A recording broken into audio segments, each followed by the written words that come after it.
¿Qué tal? Buenas tardes. Hola, maestro, buenas tardes. Hola, maestro, buenas tardes, ¿cómo está? Muy bien. ¿Listos para el examen? ¿Listos? Muy bien, muy bien. Aquí tengo los temas y los alumnos que van a presentar cada uno de ellos. Ustedes me dicen cuando estén listos. Pues esperamos que lleguen. Ahí está Lucy. Estoy pasando lista. Lucy, Jair, Héctor, Fernando,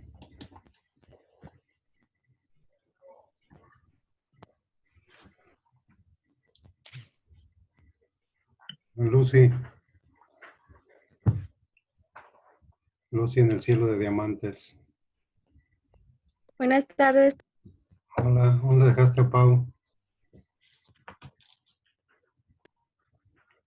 No sé, no hablo con ella. ¿Estás peleada? No, pero es que no le he mandado mensajes desde desde ayer, desde el sábado, ¿sabe? No, pero sí. Bueno, ya estoy listo, el que quiera empezar. Nomás hablo con ella. ¿Quién quiere empezar? Según expliquen, les voy a calificar. A ver, Héctor. Yo investigué lo de la ecología, Ujú. es la rama de la biología que estudia las relaciones de los diferentes seres vivos entre sí y en su entorno. Su finalidad es analizar el comportamiento de los organismos y el medio ambiente, evaluando los posibles factores que pueden afectar a la abundancia o distribución de organismos. Se relaciona la genética, la etología y la biología evolutiva. Los estudios ecológicos buscan comprender cómo puede afectar la biodiversidad al planeta. Bueno, primero, ¿o ibas a decir algo, Héctor? ¿No se escuchó? Sí, pero digo, ¿ibas a opinar algo? Sí. No. A ver, esa ciencia es relativamente nueva, la ecología en épocas pasadas no existía. Esta ecología, por ahí un alemán acuñó esta palabra, oikos, casa, logos, estudio, argumentando que la naturaleza es nuestra casa, nuestro hogar. Y lamentablemente se creía lo contrario en épocas pasadas, cuando el hombre tomó al pie de la letra las palabras de la Biblia que decía que el hombre es el rey de la creación, el hombre es el rey de la naturaleza. Por eso hizo lo que hizo, hasta que se dio cuenta que el hombre no era el rey de la naturaleza, sino parte de la naturaleza, que es muy distinto. Y ese mentado rey de la naturaleza, ¿a qué nos está llevando? A una serie de problemas naturales. Por ejemplo, vean todo esto de lluvias fuera de control, no son casualidad, es consecuencia de algo. En épocas pasadas la naturaleza tenía un reloj biológico como el de nosotros, que estamos acostumbrados a despertar a cierta hora, a tener hambre a cierta hora, etcétera. La naturaleza era muy exacta en las estaciones del año. Cuando era tiempo de lluvia, llovía. Cuando era tiempo de frío, hacía frío, de calor. Y ahora en la mañana hace frío, a mediodía calor, en la noche aire, por toda la devastación que estamos haciendo en la naturaleza. Por eso es esta ciencia nueva, ¿no? La ecología.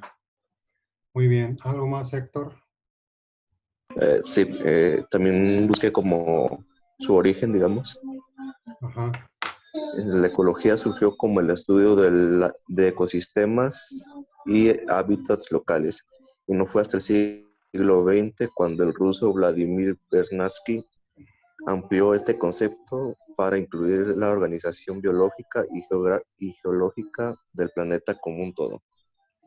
Sí, es que en realidad la Tierra es una nave espacial en la que estamos viajando y la naturaleza nos dotó de productos naturales que ya no se renuevan y que pues, son los que nos estamos acabando.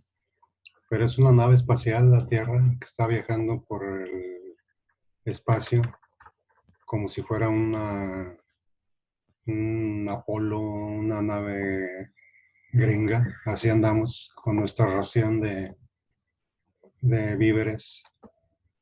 Y nuestro planeta es muy rico en hábitats, en ecosistemas.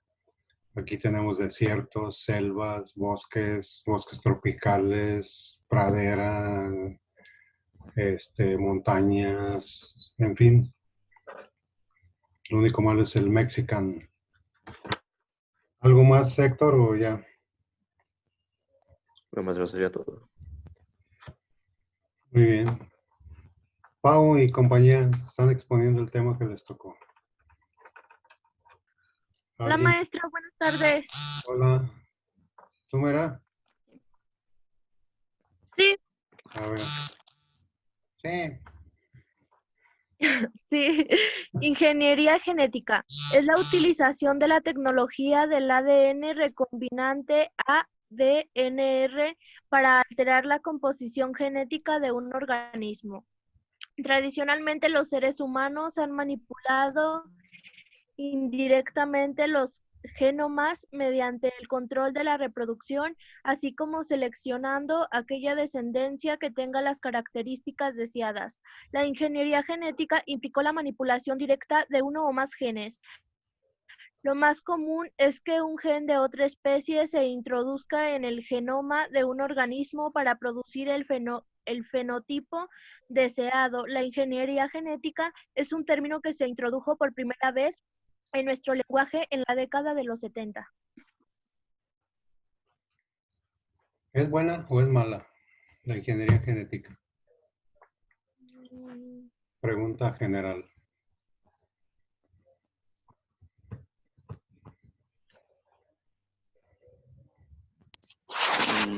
Te podría decir que bueno, ¿Cómo? sería buena, ¿no? Por Mm, no estamos jugando a Dios, creando cosas. Bueno, en mi punto de vista, yo digo que sí es malo, ¿no? Por Porque, pues, bueno, no sé, yo digo que por mi religión, pues, ¿cómo vas a cambiar a las personas, no? peleando. ¿Cómo, profe? Religión, ¿qué religión? Ah, la católica. O sea, pues, aquí que cambian a las personas o antes de que nazcan, ¿no?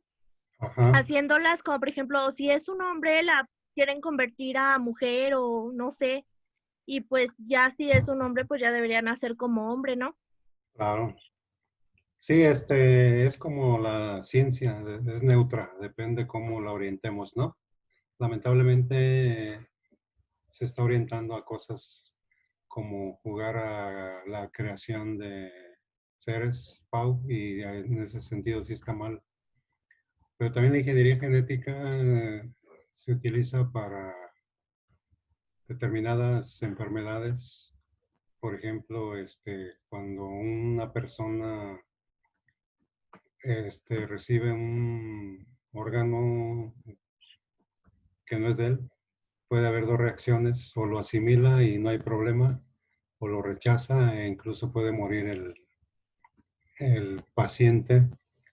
Entonces, por ejemplo, para injertarle tejido de su mismo cuerpo, se le quita una parte Generalmente es de las pompas, se estudia y luego se le vuelve a injertar a la persona para que el organismo no reaccione.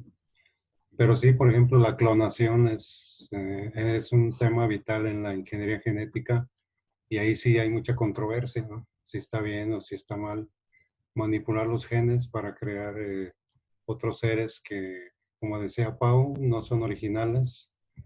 Entonces ahí entra la controversia de si es válido o no. ¿Algún comentario? No. Pues Ahora, yo ¿por qué también andan diría tan como callados? usted, ¿Mande? pues yo diría como usted dice que tanto se puede usar para el bien como para algo bueno, como se puede usar para algo malo. Entonces, digamos que ahí podría ser algo neutro, como usted dice. Sí, es como la energía nuclear, dijimos, ¿se acuerdan? Puede ser usada para la medicina o para las armas. Ya depende de la intencionalidad. Y si se imaginan si clonáramos a un Hitler, ahí estaría malo, ¿no? Como la película Los niños de Brasil, el doctor Mengele anda en busca de la clonación de un Hitler para volver a instaurar el nazismo en el mundo, la manipulación. Sí sabían que nació una oveja clonada, ¿verdad? La primera. ¿Sí sabían que No, han nacido animales clonados? O también, por ejemplo, cuando... La oveja Dolly. Exactamente, la oveja Dolly. A ver, ¿qué dice de la oveja Dolly, Baruch, en tu diccionario de Google? Algo sencillito. Fue como en el 97, ¿no? Que la clonaron. A ver, ¿qué dice? Puedes googlear. A ver, aguánteme. Mientras, Pau, no sé si tenga otra cosa que añadir. No, profe, ya es todo. ¿Ya es todo? Sí. Bueno, ¿quién sigue? Yo, A ver, son los agujeros negros. Los sí. agujeros negros son los restos de frizz de antiguas estrellas tan densas que ninguna partícula material, ni siquiera la luz, es capaz de escapar a su poderosa fuerza gravitatoria. Mientras muchas estrellas acaban convertidas en enanas blancas o estrellas de neutrones, los agujeros negros representan la última fase de la evolución de enormes estrellas que fueron al menos de 10 a 15 veces más grandes que nuestro Sol. Cuando las estrellas gigantes alcanzan el estado final de sus vidas, estallan el cataclismo, conocidos como supernovas. Tal explosión dispersa la mayor parte de las estrellas al vacío espacial, pero quedan una gran cantidad de restos fríos en los que no se produce la fusión. En estrellas jóvenes, la fusión nuclear crea energía y una presión exterior constante que se encuentra en equilibrio con la fuerza de gravedad interior que produce la propia masa de la estrella. Sin embargo, en los restos inertes de una supernova no hay una fuerza que se resista a la gravedad, por lo que las estrellas empiezan a replegarse sobre sí mismas. Sí, por Una de ejemplo. las teorías más conocidas es la de Stephen Hawking, Exacto. Tú dijiste estrellas que es enanas. la teoría del Tom. Ujú. Dijiste hace Sí, ratito estrellas enanas, casi al principio. ¿Sí, sí te fijaste? sí, Es lo que le va a sí. pasar, es lo que le va a pasar al Sol. El Sol es una estrella. El día que se apague, se va a convertir en una estrella enana, o sea, ya sin luz, y va a andar vagando hasta que entre a la zona de un agujero negro y ¡pum! Lo absorba nuestro Sol y desaparezca. En realidad el Sol no brilla. Lo que pasa es que continuamente están explotando bombas de helio, como si fueran bombas nucleares, y eso provoca que haya un gran incendio día y noche, y eso es lo que nosotros conocemos como la luz solar, que no es más que cientos de bombas que están explotando continuamente, y como son miles y miles, y como esa energía es muy fuerte, si vieron, por ejemplo, una explosión en Beirut, como se vio, nadie vio la llamada que surgió de esa explosión. A nadie le tocó ver en la tele. Sí. Eso es nada a lo que continuamente está en el sol y algún día pum, se va a apagar y se convierte en una estrella enana. Va a vagar y un agujero negro pum, la absorbe. ¿Ya está, Baruch? Todavía no. O ya se te olvidó. ¿Qué, profe? Lo de Ah, no, Dolly. ya estoy listo para lo Ah, que investigué yo. ¿y lo de Dolly? ¿Cuál Dolly? La oveja. ¿Cuál oveja? Ah, ya. A ver, déjelo busco, espérame. ¿Puedo seguir en lo que lo busca? Claro. Bueno, siguiendo con la teoría del todo, que es de Stephen Hawking, una de las teorías sobre los agujeros negros que queda desmentida, es que físicos han descartado la posibilidad de que agujeros negros primordiales más pequeños que en una décima de milímetro constituyan la mayor parte de la materia oscura. Los detalles de estudio que someten a sus pruebas más rigurosas de una teoría especulada por el difundido Stephen Hawking ha sido publicado en Nature Astronomy de esta semana. Los científicos saben que el 85% de la materia del universo compone de materia oscura. Si fuerza gravitacional evita que las estrellas de nuestra Vía Láctea se separen, sin embargo, los intentos de detectar las partículas de materias oscuras mediante experimentos subterráneos o experimentos con aceleradores incluidos, el acelerador más grande del mundo, el Gran Colisionador de Hadrones, han fracasado hasta el momento. Esto ha llevado a los científicos a considerar la teoría existente de los agujeros negros primordiales de Hawking en 1974, nacidos pocos después del Big Bang, y su especulación de que podrían construir una gran parte de la elusiva materia oscura de científicos intenta descubrir hoy. Un equipo internacional de investigadores dirigido por el Instituto Cabil de Física y Matemáticas del Universo, el investigador principal de Masahiro Takada, el estudiante candidato de doctorado Hiroko Nikura, el profesor Naoki Yasuda e incluyendo investigadores de Japón, India y los Estados Unidos han utilizado efectos de lente vital para buscar agujeros negros, primordialmente en la Tierra y la galaxia Andrómeda. Así es. Son teorías nuevas que están surgiendo de las nuevas perspectivas que nos plantea la física moderna. Esto no existía ni de chiste en la época de Newton y aquellos grandes científicos, Galileo. Conforme avanza la ciencia, es que se están inventando nuevos aparatos. Hay, por ejemplo, ahorita los telescopios astronómicos permiten ver muchísimo más lo que Galileo con un simple telescopio vio. Y todo esto hace que la ciencia, por un lado, avance y por otro, surjan más enigmas. Hablabas de un 80 y tantos % de oscuridad. El espacio es oscuro, totalmente. No crean que se ve bonito como aquí las estrellas, el sol. Cuando sale una nave espacial se topa con una oscuridad inmensa por una sencillísima razón. Nosotros cuando vemos claro y cuando vemos luz y demás, es porque los objetos reflejan la luz, por eso vemos. Pero ahí en el espacio no hay objetos, entonces no hay cosas que reflejen la luz. Por lo tanto, es una oscuridad terrible a la que se enfrentan los astronautas cuando salen al espacio exterior. Muy bien, ¿algo más, Fer, o hasta ahí? No, ya nada más. Muy bien. ¿Quién sigue? Yo, profe. A ver, Lucy.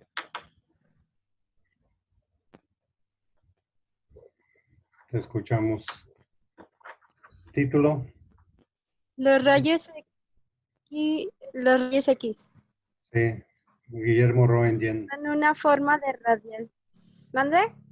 De Guillermo Roentgen. Fue el que los descubrió. Ah, sí.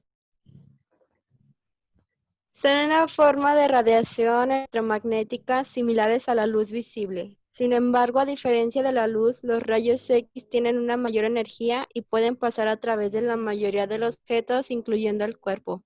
Los rayos X médicos se utilizan para generar imágenes de los tejidos y las estructuras dentro del cuerpo. Si los rayos X viajan a través del cuerpo, también pasan a través del detector de rayos X. Al otro lado del paciente se formará una imagen que representa las sombras formadas por los objetos dentro del cuerpo. Un tipo de detector de rayos X es la película fotográfica, aunque existen otros tipos de detectores que se utilizan para producir imágenes digitales. Las imágenes de rayos X que resultan de este proceso se llaman radiografías. Exactamente. ¿Sí se acuerdan por qué se llaman rayos X?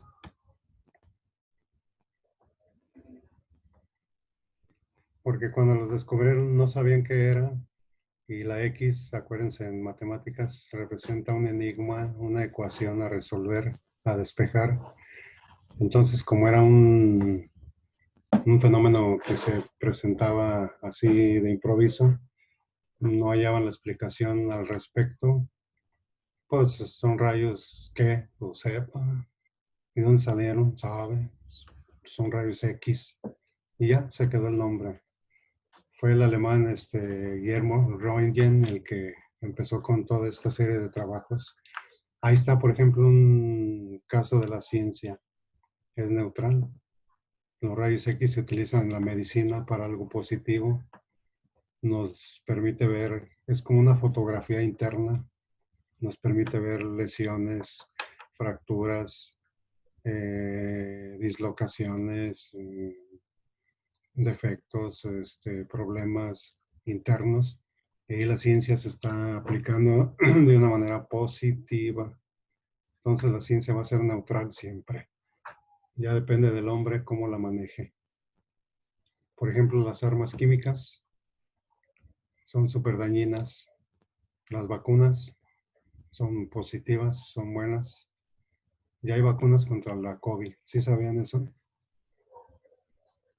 ¿O no? Sí. Muy bien. ¿Quién sigue? Yair, Yo, Israel, profe, Baruch. A ver, Baruch, a mí me tocó el cambio climático. así es. Ahí le va. Muy bien. El ser humano es el responsable del cambio climático y sus emisiones de gases en efecto invernadero que calientan el planeta. El gas más conocido es el CO2, causante del 63% del calentamiento global, pero también existen otras causas como la deforestación, el aumento desproporcionado de gases de efecto invernadero y el crecimiento acelerado de la población.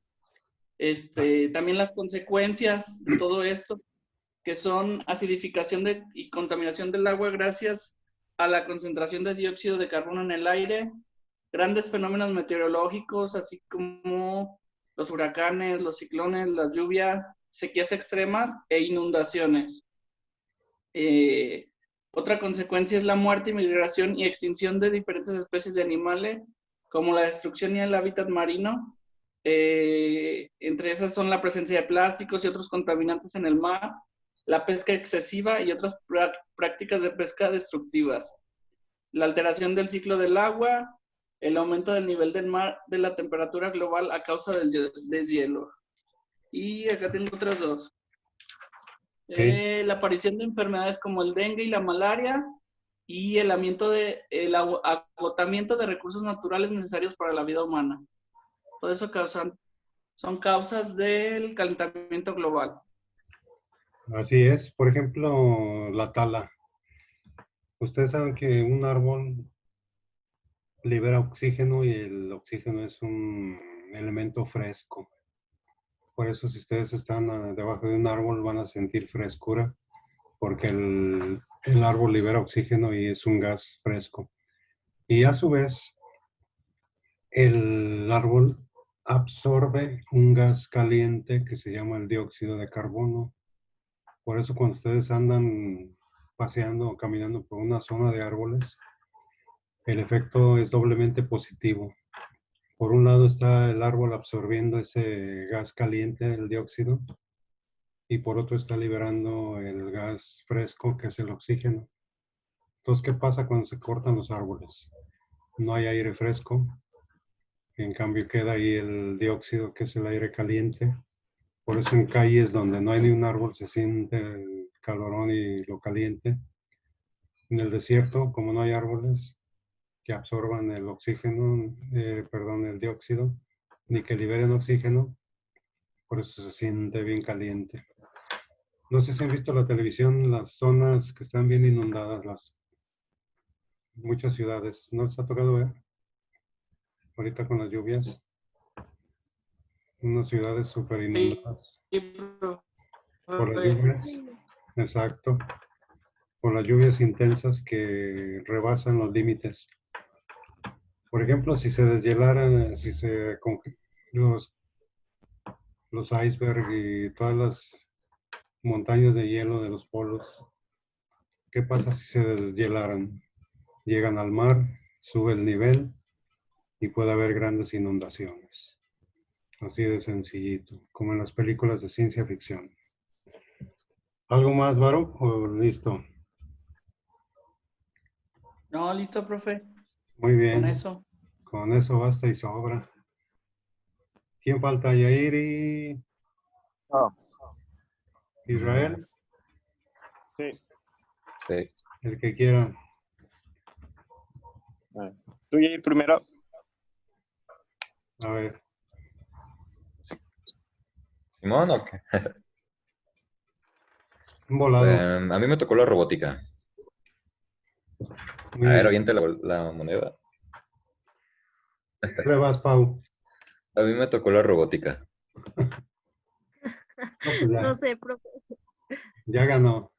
A ver, dale, Yair. Bueno, pues a mí me tocó la robótica. Karel Capek era escritor checo, acuñó en 1920 el término robot en su obra dramática Russo Universal Robots, RUR. A partir de la palabra checa robota, que significa servidumbre o trabajo forzado, el término robótica es acuñado por Isaac Asimov, defendiendo a la ciencia que estudia a los robots.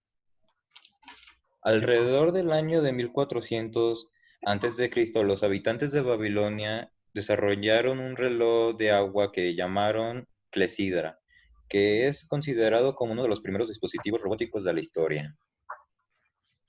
Sí. Luego, en 1495, Leonardo da Vinci diseñó una pequeña armadura que a través de engranes realizaba movimientos con sus brazos, su cabeza y su mandíbula, además de que lograba sentarse. No se sabe si el ingenioso italiano llegó a construir este invento, pero sí se trata del primer androide ideado por el hombre de aquel tiempo. Sí es. Un cuarto del siglo después... ¿Manda? No, síguele. Un cuarto del siglo después, el ingeniero francés Jacques Vaucanson lo cambió todo nació en 1709 en Grenoble. Él era el menor de 10 hermanos. Tras la muerte de sus padres fue enviado a un monasterio. La historia cuenta que el pequeño llevaba consigo una caja de metal llena de herramientas, ruedas, engranes y un bote pequeño. Dicen que se negaba a estudiar hasta que su modelo de barco fuera capaz de trasladarse de un lado al otro del lago que se encontraba en su escuela. Ok, a ver, díganme actualmente algunas funciones que realizan los robots. Caminar, hablar, Trabajar, interactuar y servir en las plantas de ensamblado automotriz. Sí, por ejemplo, en Japón la mayoría de los obreros son robots. Trabajan 3 turnos, no se cansan, ni hacen huelgas, ni protestan. Hay pocos ingenieros dirigiendo y la mayoría son robots los obreros. También hay para cuidar enfermos, robots. Pues para qué no, un montón de cosas que pueden hacer ya. Muy bien, Jair. ¿Algo más o listo? Pues de hecho, la primera empresa que obtuvo el brazo mecánico para el ensamblaje de los autos fue General Motors. Por ejemplo, ahí está, una aplicación. Y Muy el bien. más reciente fue el que obtuvo Ford. Ujú. Ok. A ver, gracias. Seguimos con Israel y terminamos. Ok, me tocó la ley de la relatividad. Ujú. Ok. En 1905, Albert Einstein determinó que las leyes de la física son las mismas para todos los observadores y que la velocidad de la luz en el vacío era independiente del movimiento de todos los observadores. Einstein pasó 10 años tratando de incluir la aceleración, la teoría y la publicación de su teoría de la relatividad general en 1915. En ella determina que los objetos masivos causan una distorsión en el espacio-tiempo que se percibe como gravedad. Dos objetos ejercen una fuerza de atracción, una sobre la otra, conocida como gravedad, entre comillas. Isaac Newton cuantificó la gravedad entre dos objetos suaves, formuló sus tres leyes del movimiento, la fuerza de la que tira entre los cuerpos de pensa en cuanto más masivo sea cada uno de los objetos entre los dos, a pesar de que el centro de la Tierra te está empujando hacia ella, tu centro de masa retrocede hacia la Tierra, pero el cuerpo más masivo apenas siente el tirón, mientras que con tu masa mucho más pequeña te encuentras firmemente arraigado gracias a esa misma fuerza. Albert Einstein, en su teoría de la relatividad especial, determinó que las leyes de la física son las mismas para todos los observadores que no aceleran y demostró que la velocidad de la luz dentro de un vacío es la misma sin importar la velocidad en la que viaje el observador. Como resultado, descubrió que el espacio el tiempo estaban estaban como enlazados en un continuo conocido como espacio y tiempo. Los eventos que ocurren al mismo tiempo eran observados por ocurrir en diferentes momentos para otros. Mientras elaboraba las consecuencias de su teoría general de la relatividad, Einstein se dio cuenta de que los objetos masivos causaban una distorsión en el espacio y tiempo. La fórmula más famosa del mundo define que la equivalencia entre la masa y energía que impulsa la energía del objeto que se mueve aumenta su masa y en efecto que únicamente es apreciable a velocidades cercanas a la luz y debido a que para que un objeto alcance la velocidad de la luz no sería necesario que su masa fuese infinita. Para llegar a esta velocidad demostraría que esto es imposible. Únicamente las ondas sin masa como la luz pueden moverse a estas velocidades sin ir en contra de las leyes de la física. Para explicar su teoría de la relatividad previa a la relatividad general, Einstein planteó enviar a un hermano gemelo o gamelo a la Tierra y así se llevaba la razón y su teoría era cierta cuando se dio cuenta que el sujeto de prueba había envejecido más que él. Como Einstein dijo con mucho humor, a veces me pregunto cómo llegué a desarrollar la teoría de la relatividad. La razón creo que es que un adulto normal nunca se detiene en pensar cosas del espacio y tiempo. Estas cosas que se piensan durante la infancia, estas cosas solamente se piensan durante la infancia, pero mi desarrollo intelectual se retrasó. Comencé a plantearme preguntas sobre el espacio y el tiempo y cuando ya había crecido. Así es. Tanto así que a los 3 años fue cuando empezó a hablar Albert Einstein. Decían que era un niño medio retrasadón, pero no, él estaba concentrado en su mundo. Él añade en la teoría de la relatividad otro factor, el espacio, el tiempo, otra dimensión, ¿no? El tiempo, que es la que complementa la teoría de la relatividad, que fue lo contrario o lo opuesto o el complemento en ciertas cosas de la llamada física clásica de Isaac Newton. Muy bien, entonces con esto finalizamos el curso. El jueves, si Dios, nos conectamos para ver promedios y para cerrar el cuatrimestre. ¿Alguna opinión del curso? ¿Buena, mala, pésima? Muy buena, porque pues aprendimos muchísimos científicos que realmente son importantes debido a que pues, en sus descubrimientos no podíamos tener como conocimiento de esas cosas ahora. Muy bien, gracias. ¿Algún otro comentario? Pau.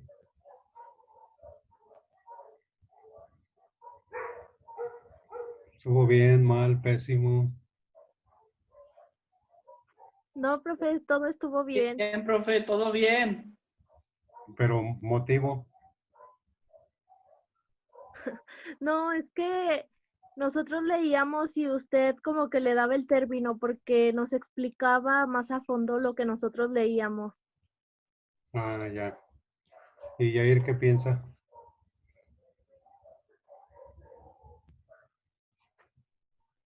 Fernando. Pues me pareció fascinante el hecho de descubrir nuevas teorías que desconocíamos, de que antes las mujeres no podían estudiar y ser físicas, pero muchos demostraron que sí podían hacerlo y pues que mayormente estas cosas nos van a servir a futuro. Hasta premios Nobel, mujeres, cosa insólita para otras épocas. Un último, Baruch. Todo bien, profe, todo bien. Motivo. Muy bueno, estuvo buenas las clases que entré, estuvieron muy buenas. No sabía mucho de esto y ya, pues, sé muchas cosas. Ok. O sea, que antes no sabía. De los científicos, tan solo del premio Nobel del mexicano y eso que contribuyó con los otros dos. Eso no lo sabía. Sí, la idea de preguntarles es simplemente para mejorar, ¿eh? O sea, para ver dónde ando fallando y buscar mejorar. Esa es la intención. Sí, se entiende, ¿verdad? Bueno, Sí, ok. Entonces la siguiente clase, que es la última, cerramos y les doy el promedio y con eso terminamos. ¿Sale? sí, profe, está bien. Sí, maestro. Sí. Nos vemos. Adiós, profe. Bien.